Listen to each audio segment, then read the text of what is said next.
Okay friends, to get started on our ignition coil, the first thing we have to do is find it. That's going to be located on the passenger side of your engine, behind your alternator.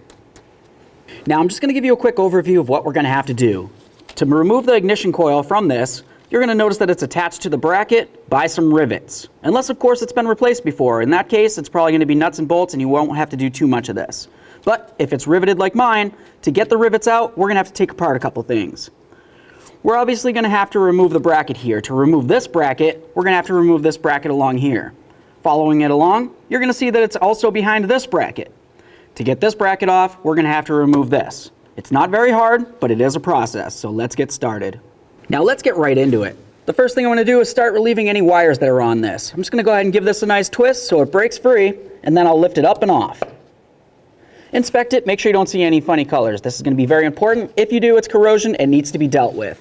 We're also going to do the same thing right here. I'm just going to go ahead and lift up on this tab, and then I'll lift the wiring up and off of the ignition coil. This one looks good as well. Let's set it aside. Following that cable, it comes right here. Let's go ahead and pop this off. Wonderful. Now I'm going to come to the ignition control module right here. Go ahead and lift the tab and pull that wiring off as well. Now let's move our way up to the air intake system. You're going to find a wing nut on the back side here. Go ahead and fully remove that. Now the next thing I want to do is reach right back here. We'll pull this off. Now we're just going to lift this up and we're going to roll it from the rear to the front. Set that aside. Now that we have that off of there, let's just go ahead and cover up that throttle body. We want to make sure that no debris falls into there. Now the next thing we're going to pay attention to is a couple mounting nuts. There should be one right here. Ours is missing for some reason, and another one right there. Remove them both. Go ahead and draw this off of here. Now we're going to remove this stud right here. There's going to be another one straight down right there. And then there'll also be one right back over here. Remove all those.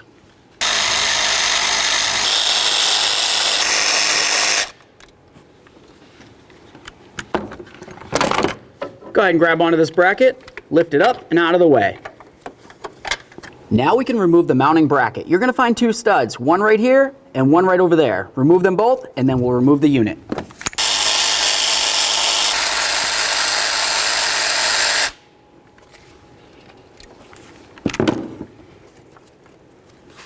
All right, let's get this over to the bench. Okay, now the reason why I brought this over to the bench is so I can show you what's going on. We have our ignition coil right here and it's sitting in between these two areas here. Now this bracket right here is actually two separate pieces and they're riveted together along the ignition coil. Just pay attention to which way this bracket goes and where each one of the bracket pieces go. You can tell that we have the longer one. That's going to come over to this side where the plug is. And on the shorter side here with the sharper curve, that's going to come to where the wire goes onto. Now we need to go ahead and cut off the heads of each of these rivets. On both sides, we'll get this out of the way.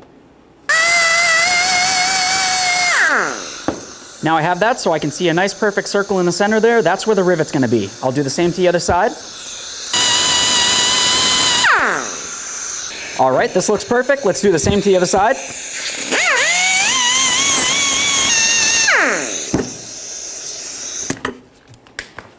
Okay, now that we have both sides done, let's continue on with a small hammer. I'm just going to give this a couple loving bonks to separate it. There's one side. You definitely want to remember which way this goes. Let's do the other side.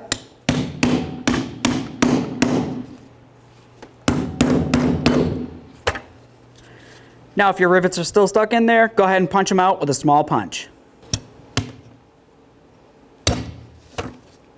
Now let's go ahead and clean up our brackets. Now it's going to be time to go ahead and put in our brand new ignition coil into our bracket. Once again, we want to pay attention to the orientation of it. We have our plug area. You want to make sure that the plug area on the ignition coil is lined up with the plug area on the actual control module itself. And of course the wire that's going to lead to the distributor is going to be on the outside aspect of that. Now we're just going to go ahead and line up our holes here. We'll put on our other bracket and you should notice everything lines up perfectly. At this point you can either go ahead and put in a brand new rivet or of course if you wanted to use some nuts and bolts, that's completely up to you. For me personally, I'm going to use some nuts and bolts. If you're using a nut and bolts, of course you're going to want to use a washer. We'll use that right on the head and then we'll slide it right through. After it's through, we're going to put on another washer and then even a lock washer, why not? Slide that right on there, put on our nut, and then we'll do the same to the other side.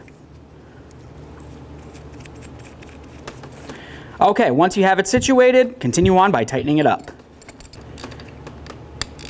All right, so I got it bottomed out. I'm just gonna go a teeny bit more, and then we'll do the same to the other side.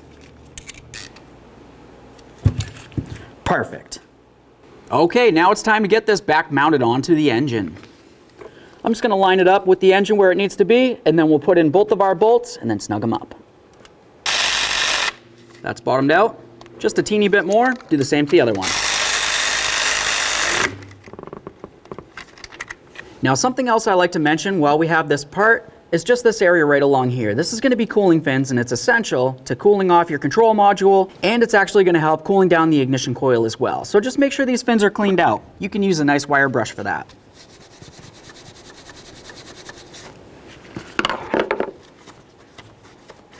Now let's put our throttle cable bracket back on here. We're going to slide it over both of its studs. I'll start on both of my nuts.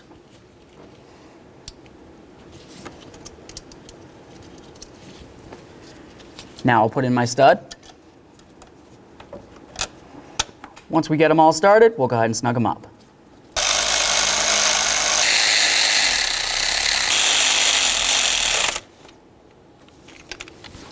Now let's put this bracket on there. Slide it over the stud right here, and then of course into this right there. Put on both of those nuts.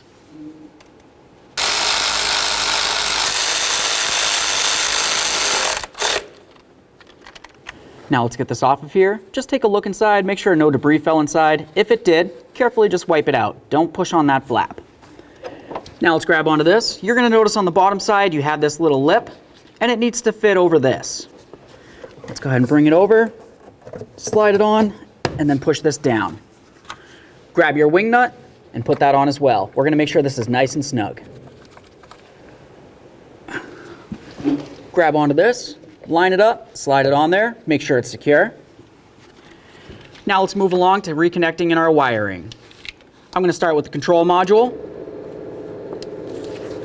Let's go ahead and push it on, listen for a click, give it a tug. Now let's connect in our coil. Give it a nice click, a nice tug, and of course our coil wire that leads to the distributor. Go ahead and insert that, push it down, and then make sure it's secure. Let's go ahead and make sure that this is secured as well. Perfect. Now all you have to do is go ahead and start up the truck, ensure that it runs fine, and no check engine light.